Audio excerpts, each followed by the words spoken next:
The screen fades in on a solitary figure at dawn, an ember of light on the horizon as a voice speaks. Mental fatigue isn't real, it's a signal, a call to rise. In the age of screens and instant dopamine, we mistake exhaustion for defeat. We say we're tired, but we've only grown accustomed to surrender. Yet long before laptops, our ancestors, warriors, artisans, explorers recognized fatigue not as an endpoint, but as the first whisper of battle. When Edison hammered on the filament in Menlo Park long after midnight, his muscles ached, his mind frayed. He felt the same exhaustion we do, not as weakness, but as the precipice of invention. Every creaking joint, every weary breath, was a challenge thrown down at mediocrity's feet. They call it mental fatigue. I call it the spark before war, because when Lincoln stared at the Civil War's mounting bodies and broken promises, he felt no choice but to stand taller. When Ford raced through gale and backlash to the River Rouge, he heard that same signal. No retreat, no compromise. Ancient warriors heard it in the wind before they drew their swords. Every quake of muscle, every tremor of heart, a summons to sharpen the blade within. This is not about pushing harder. It's about remembering we are warriors of the mind. Your modern burnout is not a cage, it's an alarm. A call to sharpen your focus, your conviction, your clarity. See, mindset is not a theory, it is the forge. The warrior's helmet. If your mind is not steeled, exhaustion becomes escape. Doubt whispers, stop, you don't have more. But champions don't listen to whispers, they train their ears for the roar within. Every empire began with belief. Carnegie believed steel could reshape the world. Disney believed a mouse could build a kingdom. You may not yet see your vision, but belief is the pathfinder. The moment you choose belief over comfort, fatigue becomes the forge that hammers steel. What it is shining through that exhaustion. What truth has been masked by routine. Clarity is the beacon, it cuts through haze. And every ancient warrior knew, the battlefield is chaos, but he who sees clearly wins. So lean in, strip away illusions. What remains is purpose. A soldier marches toward a flag he may never see. His march is fueled not by sight, but by destiny. You too have a flag. Maybe no one else sees it yet, but you feel it. Purpose is a silent banner that guides through storms, doubt, and sleepless nights. Discipline isn't scheduled workouts or to-do lists. It is the breath before the leap. Edison, Ford, Lincoln, they didn't wait for motivation, they acted when it hurt. When every cell screamed fatigue, they acted anyway, because discipline is devotion to tomorrow over immediate ease. Your hands, they are the weapons. Your feet, they are the march. Action is the pulse that carries vision into reality. Without it, your fatigue festers. But each step, each choice, each minute you push forward is a victory. Not the cozy kind of gratitude, but the warrior's gratitude filmed in the crucible of pain. Gratitude for struggle, for the signal. Because without weakness, strength is not tested. Lincoln gave thanks in the bleakest winter. On that thankfulness, greatness found its roots. The ancient warrior never advanced down the same path twice. The thing that drains your spirit, your body, your mind, adapt. Shift tactics, change cadence, embrace friction. Burnout lives in rigidity. Resilience thrives in adaptation. Burnout whispers death, but death is final. Resilience means we rise, we learn. Edison's 10,000 failures are legends not because he succeeded, they are lessons. And they carved truth. The ancient warrior returns from each fight with bruises and knowledge. Hard-1. Transformation. It is here that fatigue mutates into power. Each section builds on the one before, weaving belief into clarity, clarity into purpose, purpose into action, action laced with gratitude, shaped by adaptation, crowned with resilience. You stand at dawn, your fingers tremble. You hear your heartbeat, that's the call. Not of surrender, but of rise. Not of fatigue, but of transformation. You are not broken, you are becoming. And in that becoming, you are unstoppable. Mental fatigue isn't real.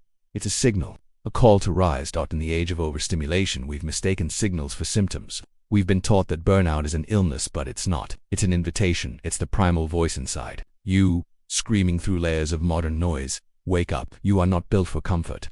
You are built for conquest. You weren't designed for endless scrolling, fluorescent lights, or boardrooms filled with lifeless jargon. You are descended from firewalkers, empire builders, swordbearers, from tribes who read stars before calendars and chased storms instead of avoiding them.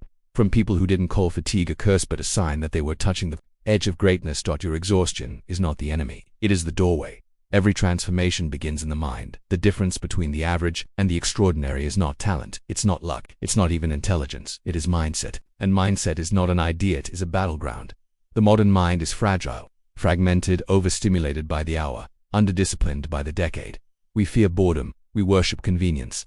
But comfort never built legacies. Comfort never wrote names into stone. When Alexander crossed into Asia, when Spartans marched into Thermopylae, when Joan of Arc rode into war, they weren't chasing ease. They were armed with a mindset so razor-sharp that death itself bowed before it.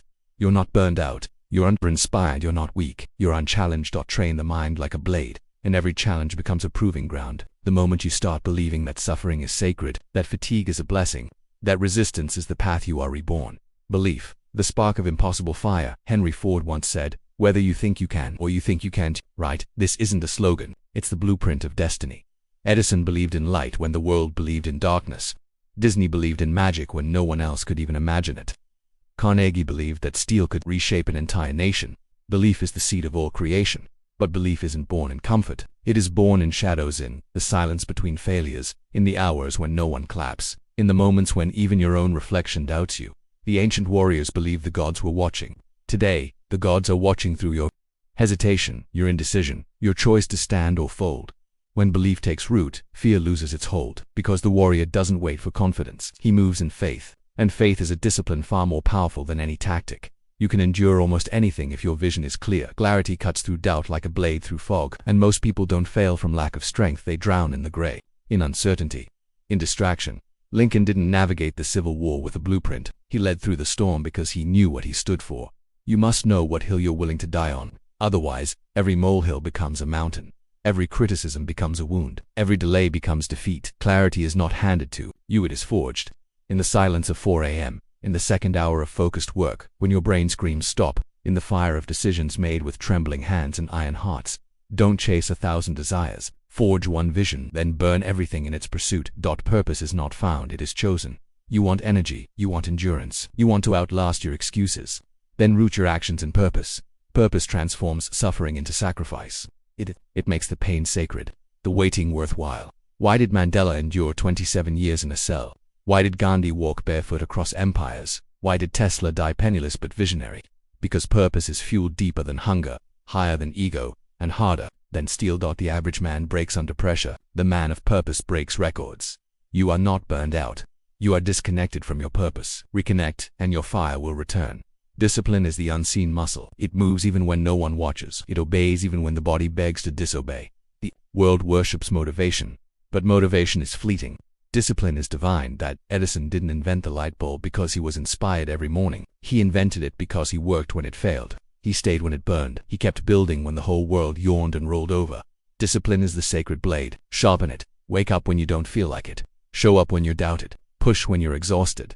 Discipline makes fatigue irrelevant. It makes success inevitable, because the disciplined warrior doesn't hope for results, he creates them. You can read every book, watch every video, believe every affirmation, but until you act, the world remains unmoved. Action is the heartbeat of creation. Think of Carnegie. He didn't sit in paralysis over the size of the dream. He built the railways, the bridges, the veins of steel that carried a nation into the future. Action is messy, it's brutal. It often looks like failure, but without it, purpose rots. So move, even if it's imperfect, even if you stumble, even if no one claps. The man who acts carves the mountain. The man who hesitates waits. Beneath it, not the kind of gratitude that posts quotes and walks away, but the kind that says, "Thank you for the pain. Thank you for the fire. Thank you for the fatigue, because now I know I am growing." Gratitude rewires suffering into strength. It turns delay into preparation. It transforms wounds into wisdom. The warrior doesn't curse the storm, he blesses it, because he knows. Rain grows roots. Be grateful for the moments you think you can't go on, because those are the moments that make you unbreakable. The warrior that survives is not the strongest. It is the one who adapts. If the battlefield shifts, he shifts with it. If the wind changes, he changes course. If the enemy evolves, he evolves faster. Burnout thrives where people refuse to change. But clarity and calm belong to those who adjust. Your plan may shatter. Your routine may collapse, but your spirit, that can always adjust. Adaptability isn't weakness, it's warcraft. Resilience is not simply bouncing back. It's being hit, shattered, ground, downed and rising anyway. Lincoln lost elections, endured ridicule, watched his nation bleed, and still, he led. The warrior knows that scars are not shameful. They are symbols, they are maps, they are medals. Burnout whispers, "You've had enough." Resilience replies, "You haven't even started." A warrior never stops learning, because to stop learning is to die while still breathing. Every mistake, a lesson. Every failure, a teacher. Every delay, a divine classroom. Burnout comes when we think we know it all. Revival begins when we realize we are students of greatness. The ancient samurai trained every day, even at the height of their power, because learning is not a phase, it is a lifestyle. And in that humility, the exhausted mind becomes limitless. There was a time when men lived by codes, not conveniences. A time when a man's word was bond, and his silence was sacred. When discipline wasn't a trend, it was inheritance. When your ancestors woke before dawn, sharpened steel, and trained under fire, they didn't ask how they felt. They decided because in their world, survival wasn't given, it was earned. Today you live with more comfort than emperors once knew. Warm beds, full shelves, hot meals, and yet we're starving for purpose. Starving for struggle that means something. Starving for resistance that molds us. And this is where the code must return. Not in words, but in decisions. Wake up early not because it's trendy but because the sun is your signal. Train your body not for vanity but because a sharp mind requires a sharpened frame. Speak less, do more. Live in such a way that your habits speak louder than your goals. The warrior is not obsessed with outcomes, he is obsessed with alignment. He knows that peace doesn't come from comfort but from walking the right path with unwavering honor. He doesn't chase applause, he chases legacy. Your legacy is a weapon. What will they say when you're gone?